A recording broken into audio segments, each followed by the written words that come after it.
talking to the Christians. Y'all loving them, but y'all can't show me, y'all Christians can't show me that one time Jesus tells your enemy to love you.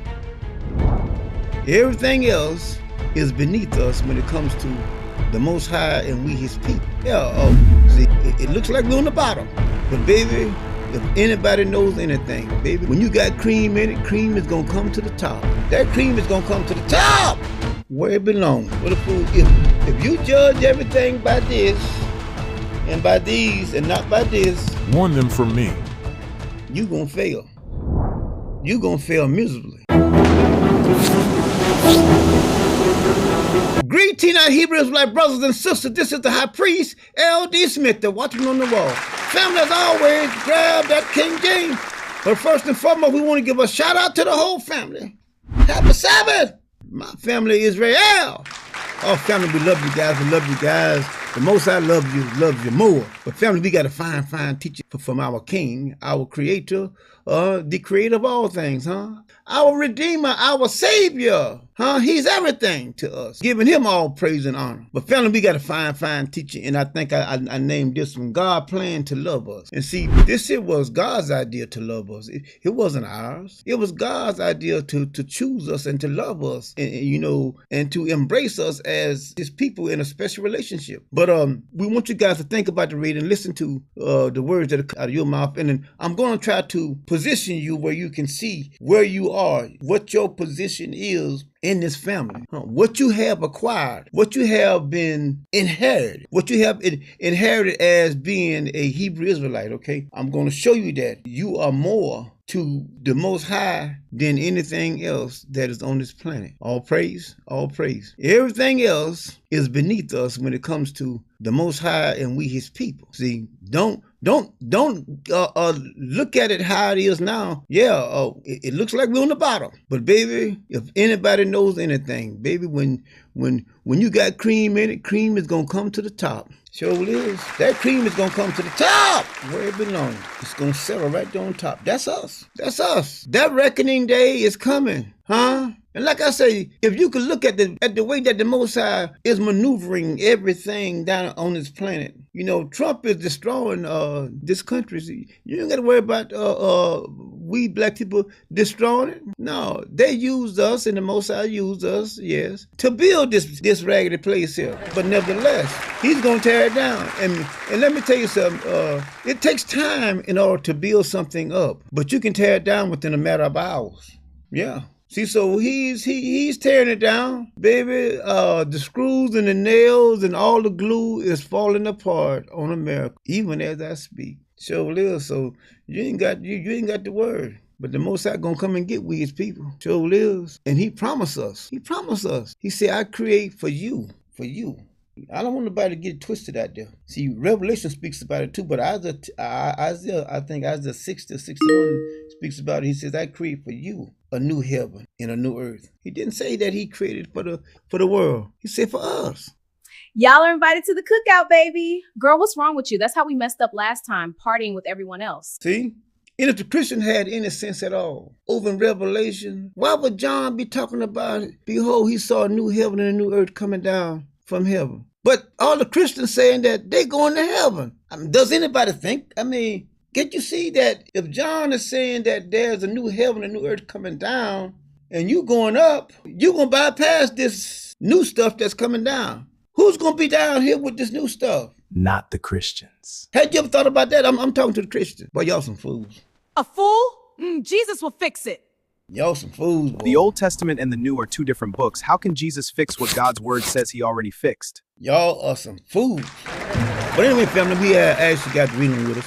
Think about this. Think about the reading, and I know that the Most High will give you clear understanding. Now, we're coming from the book of Genesis, chapter 15. We're going to start there, Genesis chapter 15. We're going to read 13, 14. All right, now let's read. It says, and he said to Abram, know of a certain that thy seed shall be a stranger in a land that is not theirs. And they shall serve them. They shall serve them.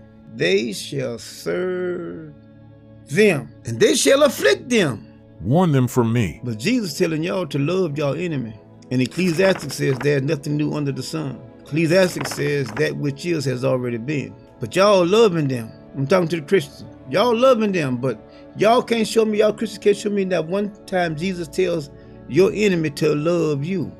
He tells you to love one another, but never tells your enemy to love you. But tells you to love your enemy. Not only love your enemy, but also when they despitefully go out of their way to do things to you, to hurt you, he wants you to turn around and do a monetary blessing. Give them something for afflicting pain on you. How stupid. How stupid.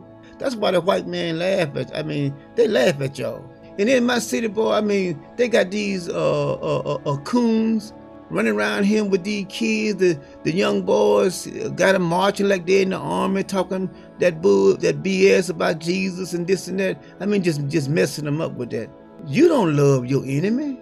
That's why he's named your enemy. If they would just look up the word enemy, an enemy is one that despises you. An enemy is one that is trying to eradicate you. That's your enemy. But you love him. They do everything in the name of Jesus. Jesus tells the Christian to obey his commandments. But what about the ones of old? Well, Jesus said, you have heard of them of old say this, but I say, New Testament, but yet still y'all say he doesn't change. Well, isn't that a change? For I will cause their captivity to return and have mercy upon them. There is nobody else coming in. Those are the two families that he chose. He chose Levi and Judah, the priests and the kings. And then he says, and Jeremiah says, he gonna bring the rest of the family in at the end. But those are the two families that I chose. It says, and ye shall observe these things for an ordinance to thee and to thy sons. For how long? For how long? Forever. But Jesus made an end of it. Israel, your God said this is for you forever. Boy, I ain't seen like it in my whole life. Okay, latter part of 13 says, afflict them 400 years. And also that nation whom they shall serve will I judge. Again, you got all these hollering about mass exodus. We going here and we going there. How? God doesn't change. The Most High Yah he doesn't change. Y'all falling behind these people, y'all gonna get yourself hurt and killed. I'm telling you, all y'all gonna meet out there is disappointment. See, it was not your idea to be put in bondage. The Most High said, if you disobey me, I'm gonna put you in bondage. That's not your idea. That was his idea. Warn them from me. And that's why we are in the situation that we're in, because of disobedience. But yet and still, now you're going to deliver yourself. Oh, so now you are gods. Yeah. Aha, gotcha now. Jesus said ye are gods, ha. Y'all talking that bullshit about y'all gods. Y'all ain't no gods. You're not no God. In Psalms 82, he's not talking about you. He tells you who you are. He said, all of you are children of the Most High. The ones that he called gods. He wasn't calling them children of the Most High. He was calling them gods, but you gonna die just like a prince. He's not talking to y'all. Y'all are not no gods. He told Moses, I'm gonna make you a god before Pharaoh. How many of y'all ever parted the Red Sea? Latter part of 14 says, I will judge, and afterward shall they come out with great substance. After that, they shall come out. It is God's idea, the Most High Yah's idea for you to come out, not yours. Stop falling behind people. I'm telling you. Y'all something else, boy. I say again, when all this stuff is out there on the internet, take this right here. Take this and then judge. Warn them from me.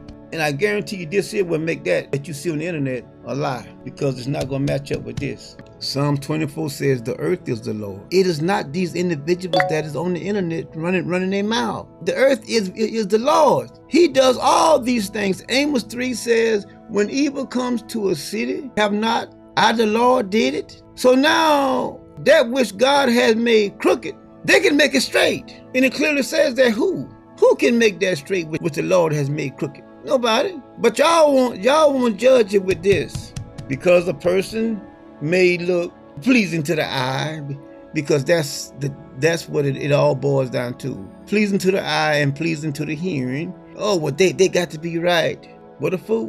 What a fool. If you judge everything by this and by these and not by this, you gonna fail. You gonna fail miserably. I'm telling you. Now let's keep on going, honey. I'm going to show Warn you now. them from me. Deuteronomy chapter 7, verse 6. It says, for thou art an holy people unto the Lord thy God. The Lord thy God hath chosen thee. See, all of this is the Most High narrative. All of this is the Most High's plan. All of this is what the Most High wants. Not what you want, but what he wants. Then he invites us into his plan and give us instructions. Look what he says here. Unto himself above all people that are upon the face of the earth. The Lord did not set his love upon thee, nor chose, you, because you were more in number, than any people. For were the fewest of all people. But because the Lord loved, and because he would keep his oath. See that?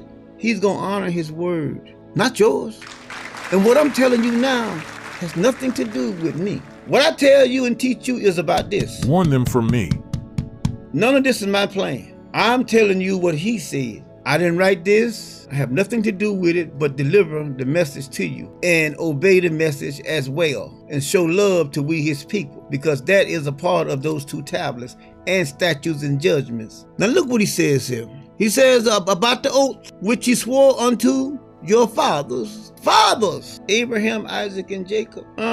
Look what he says. Hath the Lord bought you out with a mighty hand and redeemed thee out of the house of bondage from the hand of Pharaoh of Egypt. Know therefore that the Lord thy God, he is God, the faithful God which keepeth covenant. Faithful. You can depend on him. He's faithful. That is God's plan, to love us. His plan was to put on a display of love and compassion and empathy. All these things that a person can think of that is good. He want to put all this on stage for us. Compassion, love, long suffering, forgiveness, patience, kindness. All of this he put on display for we, all of us, we his people. He never said that he did all this stuff for the world. They said in the New Testament, for God so loved the world. God never said that. He never said that. He said he loved Israel. Let's go back to Genesis 17. Watch this right here. Let's read verses 5. Look what he says. Neither shall thy name anymore be called Abram, but thy name shall be called Abraham, for a father of many nations have I made thee. See that? I have made you this already. And you ain't had not even a child. You ain't had nothing. I've already made this. All these many. I've already made it. Now, let's go to Isaiah 46. See, because y'all need to see this. Let's read 9 and 10. Now look what he says. Remember the former things of old, for I am God, and there is none else. I am God, and there is none else. Remember all those things that I showed you, all those things that I did. I'm God, and ain't nobody else. If you can only remember all that I did to you, I did the impossible. Warn them from me. When you were fighting a battle and you was outnumbered 10-1, I told you don't be afraid, because I'm with you. I got you. Now let's go out here, because I have already given them into your hand. Go out there and mop the floor. Look what it says in verse 10. Say, look, declaring the end from the beginning. Who can do that but a God? I'm already telling you what the end is going to be even before I do it. Remember I read to you Genesis where he told Abraham for a certain, your seed shall go down into a strange land and be afflicted 400 years. Then after that, I will judge that nation and bring them out with great substance. Didn't it happen? See, that which is right now, me, you, has already been. Ain't nothing new. It's not. It's nothing new. I see myself all in the pages. I hope you can see yourself in the pages. I hope you can. We're doing everything we can over here to show you guys, to teach you guys, to lead you guys, to guide you guys in the way that the Most High would have you to go. Look what he says here. Declaring the end from the beginning and from ancient, way back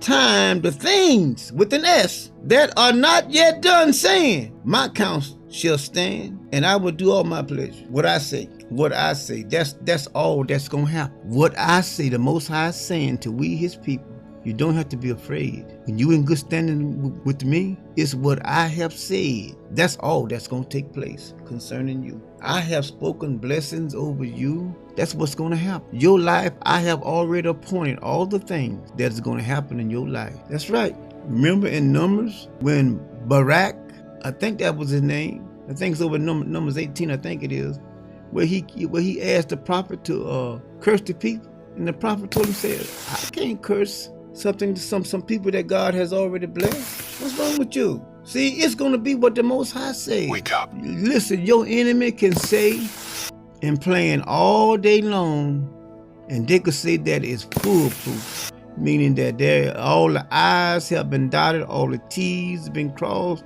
everything is in play, and it can't fail.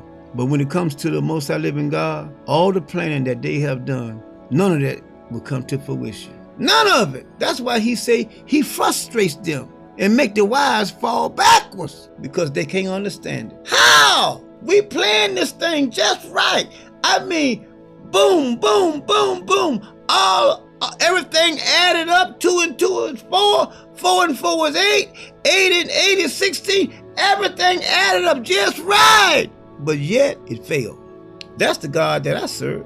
And if you Hebrew and you love the Most High, that's the God that we serve. Warn them from me. Wake up. Your enemy can plan all day long. All they're doing is wasting time. That's why the Most High says, he sit up there and he says, I laugh at him. I laugh at him. But that's the attitude that we have to adapt to. We do. The counsel of the Most High Yah will stand throughout all generations, throughout all eternity. Yes, his word comes out of his mouth, and that's the final word. All praise. Now, family, we're going to close out there. Again, we say we love you guys. Until next time, we over here the high priest over the whole house of Israel and the Most High's holy team. We say we love you guys. Enjoy the videos. Happy Sabbath. Try to get some rest. Until next time, shalom. It's gonna be alright. It's gonna be alright. It's gonna be alright. Yeah, yeah. He'll make it good. King of kings, Lord of lords, God of gods. For the earth is his and the fullness of our praise.